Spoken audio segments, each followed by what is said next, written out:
Hi, I'm Jeff Gray, and I grew up in West Texas in a little town called Lubbock, famous for the musician Buddy Holly. And my lineage is part Muskogee. My ancestors on the Muskogee side came from Oklahoma, and there's a little longer story about my great grandmother who was murdered and how my relatives ended up in Texas after that murder. And then and then on the other side, um, on the Muskogee side, it goes way back all the way to a guy called Red Eagle or William Weatherford, who was half Scottish and half Muskogee, and his father was from a Scottish clan, and the Scots actually were a lot of Scots in Alabama and the Carolinas that had basically left Scotland after the Cromwell and opposition, and they had left because they wanted to set up a clan way of life. And so when the Scots got into the Carolinas and Alabamas, they mixed quite well with the native peoples. And because William Weatherford's father was an expert with horses, then he was adopted into this Muskogee tribe and married the chief's daughter, and then his son Red Eagle was the result of that. So it's a mixed from all the way back. It was mixed, and then on my mother's side, it was primarily Irish and Scottish, and the Irish came over in the famine. So yes, so basically, my Muskogee side were in Oklahoma until very recently, and then after the murder of my great grandmother, they some relatives brought them down to Texas, and that's how I ended up in West Texas. As I'd said earlier, my, very distant ancestor, Red Eagle or William Weatherford, he actually fought in the war against Andrew Jackson. It was the War of 1812.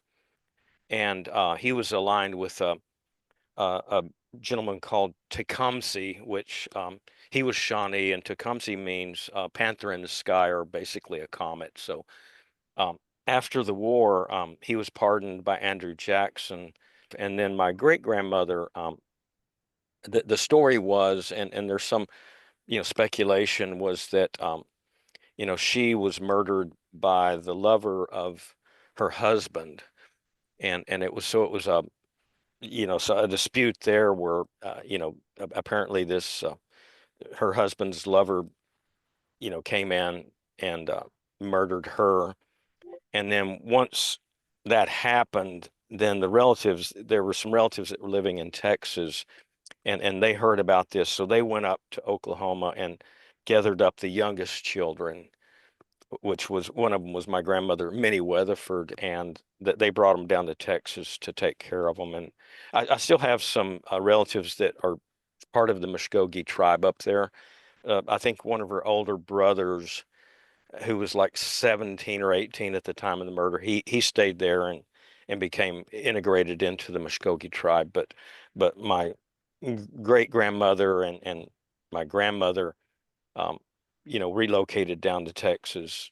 Um, so that's that story. It was my grandfather and grandmother, Minnie Weatherford and William Gray, and they, because I guess it was interesting about William. His mother, he was Irish, but his mother was part of something called the New Fredonia, which was a group in Texas that were into cultural equality. So they were had formed a little community in Texas to promote, racial equality, social equality. Native American, Black, Hispanic, whatever was in this tribe. So that was my grandfather's mother. She was Mary Fredonia, named after the Fredonians. And so he brought that cultural element when he married Minnie Weatherford, the Muskogee. And he actually was practicing some of their shamanic. I'm assuming he learned it from Minnie's relatives.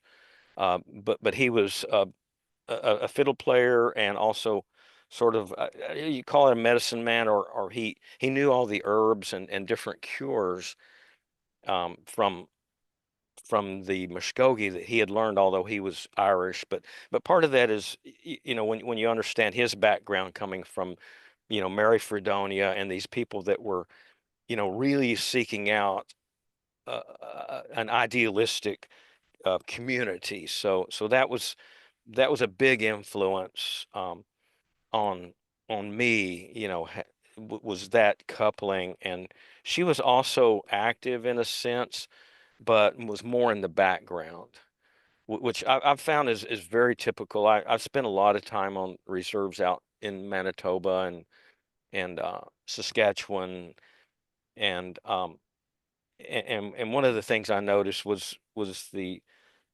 women tend to be in the background but not silent. So their presence is it's interesting. I mean, they're definitely a force and an energy, but it's not as outspoken as is typically the male. And so that was like that relationship with my grandfather and grandmother was this, he had adopted the the information customs of that tribe, and they worked in tandem. And so I got exposed to a lot of that just growing up. And it was, I don't know, it was just, for me, it just seemed very authentic, compared to some of the other sides of the family, which were very racist and um, um, very overly masculine. I was just attached and attracted to that soft spokenness of that couple. It's a little town in Lubbock. It was West Texas, kind of more of a ranch type of culture versus Eastern Texas was more your old South, whereas the part I grew up in was more ranch and farm type country. My dad was a plumber, and so he just didn't like to talk about the native side of things. I got that from my grandfather and grandmother. So I would say just growing up, I led a very sheltered life. I was when I was born, I went up. They don't quite know, half an hour, maybe an hour without oxygen. My mother um, had I guess something had happened. She was bleeding excessively, and my father was actually out of town. He was very psychic, um, and he was working on an oil rig down in the Permian Basin, and he just on a whim just got in his truck and drove back to Lubbock and found my mother almost dead on the floor, rushed her to the hospital. And so when I was born, hadn't had oxygen for quite a while. And so they were, basically they said I would probably was going to be brain damaged or something. And so that was for me as a young child, that was kind of like my get out of jail free card, where I didn't talk till I was 7. And it was like this wonderful little world where I didn't have to interact or talk because I wasn't expected to. And so I'd say my first 7 years were very much living dream time. Dreaming was extremely powerful. Uh, Out of body experiences, all of that stuff was just was what I lived for. And there was these dream teachers that would come to me, and I spent most of my time in this imaginary world, communicating with dogs and not speaking until finally I had to speak. And but I just didn't really want to. And so and also I I have memory of birth, before birth. Actually, it was with my grandfather, and it was I want to say I was born in September, so this was either late July or August when my mother, father, and older sister were visiting my grandfather, and my grandmother passed away by then. Or no, no, yeah, yeah, she was my great grandmother had passed away. So visiting my grandfather and grandmother, and I actually have a memory of this event being in the womb. And I later discussed that with my father and explained to him all of the details of that. And, I don't know. I don't think I ever heard that story, right, to that level of detail. But so that was kind of my first 7 years was very little interaction with the culture or dream time. I mean, or anything other than just being in this other world. And then I think it's about that time, about seven or so, that um, my my grandfather and grandmother had moved back to Lubbock. He had retired, and spent a lot of time with them. They had a little house. He was starting to get arthritis and be crippled, and so I spent, I say, from 7 to about 18, 17 or 18 when he passed away. I spent a lot of time taking care of him and then listening to him and getting information from him and just basically being around the two of them and just their influence on me. On both sides of the family, it a lot of this psychic abilities. My dad was just amazing. He was a plumbing contractor, but he would basically bid up a job, right? He'd go bid for, to do the high school or the whatever, and many times right before he would submit his contract bid, which, the lowest bidder would get the job, he would dream the exact number of the bid and bid it $1 under.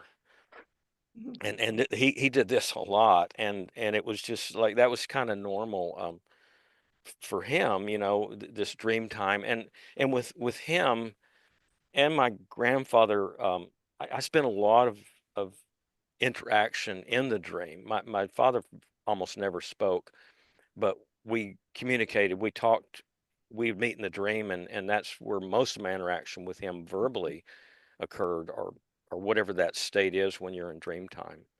I do believe that this abilities, call them psychic, call them whatever, sixth sense, that we all have it, but certain cultures promote it, and certain cultures, like my grandmother on my mother's side was a strict Southern Baptist, and she was extremely psychic, but she was against it. It was like afraid of it, and against it was like the devil.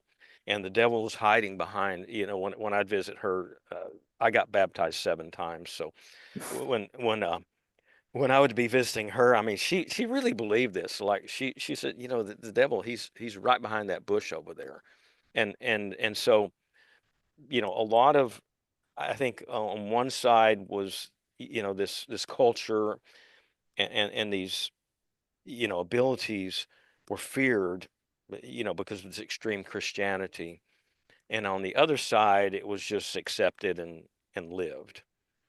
When my dad was younger, they would make trips up to Oklahoma, and he was telling the story when he went up to Oklahoma, that his one of his, I think, great aunts, that they would go up there and they would make tribal drums, and she actually helped them make a canoe, a birch bark canoe, and they would go up there and spend time with, I think it was his great aunt, because my great grandmother had been murdered. So um, they would spend time up there, learning this traditional stuff. And I actually, that drum that they made, I was able to keep that.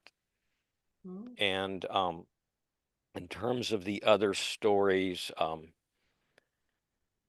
it was just a lot of stories about, going up up to that area and learning how to make a drum, how to make a canoe, and then the different herbs and stuff. I guess this aunt was really into a lot of the different herbs, and they would learn about that. And yeah, so basically, yeah, my two sisters, um,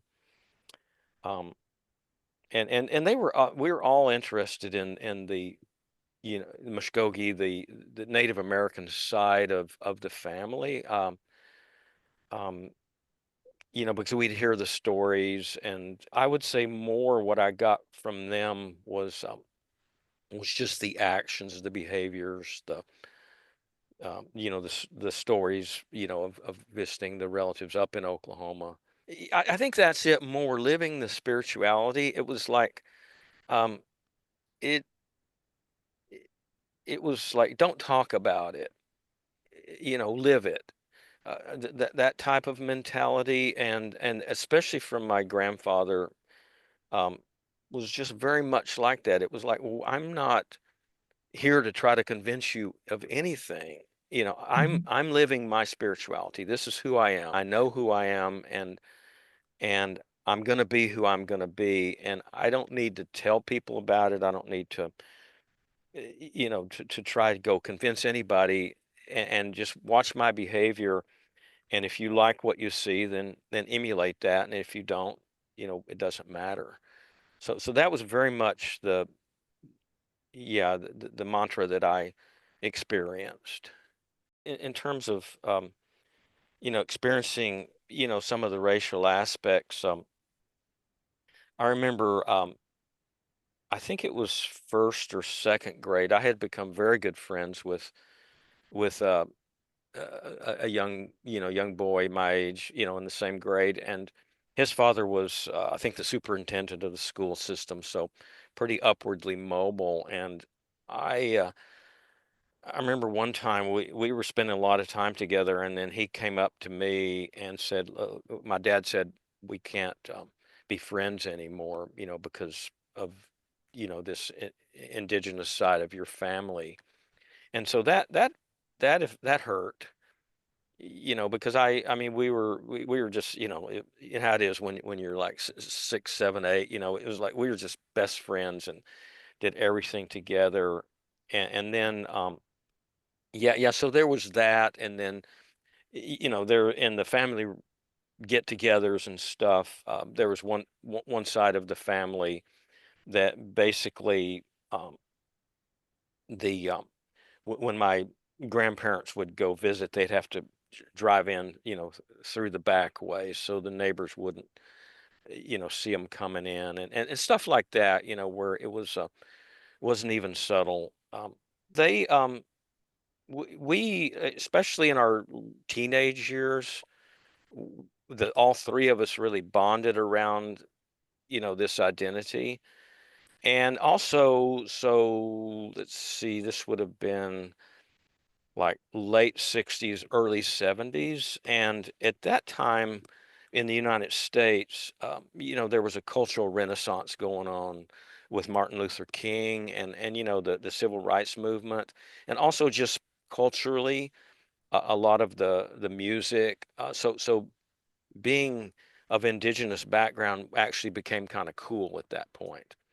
Like, I don't know, people probably won't remember, but Chris Christopherson, who wrote Me and Bobby McGee, he was married to Rita Coolidge, who is a member of the Cherokee tribe, and so there was this whole cultural uh, renaissance.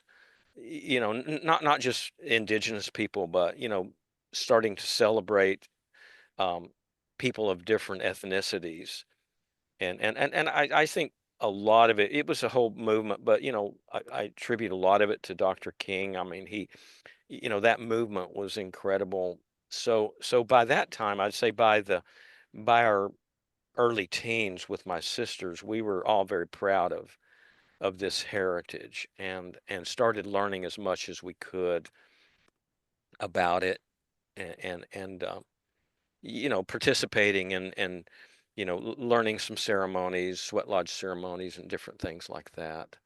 My younger sister, I'm more in touch with her son, and he's very much. I mean, when I find out information about, um, like I wasn't even aware of my relationship to Red Eagle or William Weatherford until I don't know, maybe 10 years ago. I'd always, just heard different stories, but an aunt of mine, or I guess s- our second or third cousin, she's the one that got me the information and showed me the lineage chart of, Minnie Weatherford back up a couple back to Red Eagle, and so I was able to share this with my nephew, um, and he was really excited. So whenever I get information about our heritage, I share that with him, and also a lot of my cousins on that side. They're very interested because I've been the one that's really more researching the genealogy and the history. But because, as I was saying earlier, they didn't talk much about it because, in part, trying to hide that, um, that link to just more fit into the society at that time.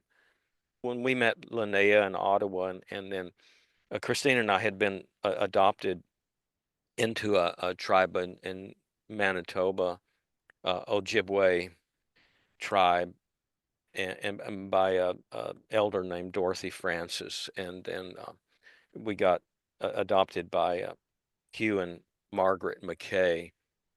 And when we got up there, I explained to them, look, I wasn't raised on the reserve, but I had this incredible influence from my grandparents, and just this need to try to want to reclaim, try to re-understand that cultural aspect, and they were going through the same thing. And so I think that was one of the reasons they were welcoming to me. My wife Christine, her lineage is Sami or Laplander, and it was interesting because they totally related to her as well. They had mythologies about, that predated European culture about those people, the reindeer people, and somehow they knew about that. And so when we were getting involved with the Webe Sikapo Reserve, eh, uh, they were also trying to reclaim this. So part of, I think, why they um, accepted myself and Christine is because this was, showing here's some people who had lost a lot of their cultural identity, and we were going back to try to understand it more,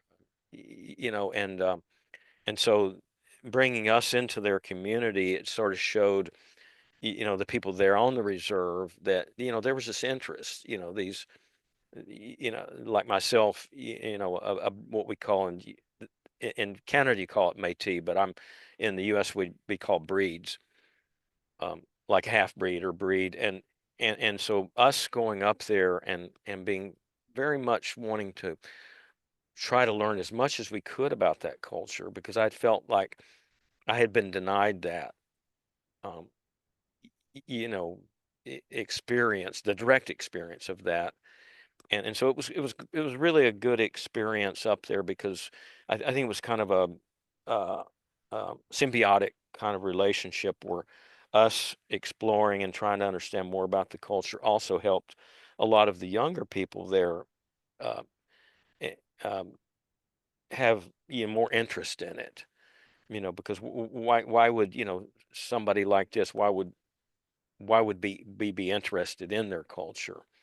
And so I know that, Huey Mishomis, he talked to me about that, and he was trying to get his tribe, his um, people more interested in their cultures, and so that was sort of this relationship.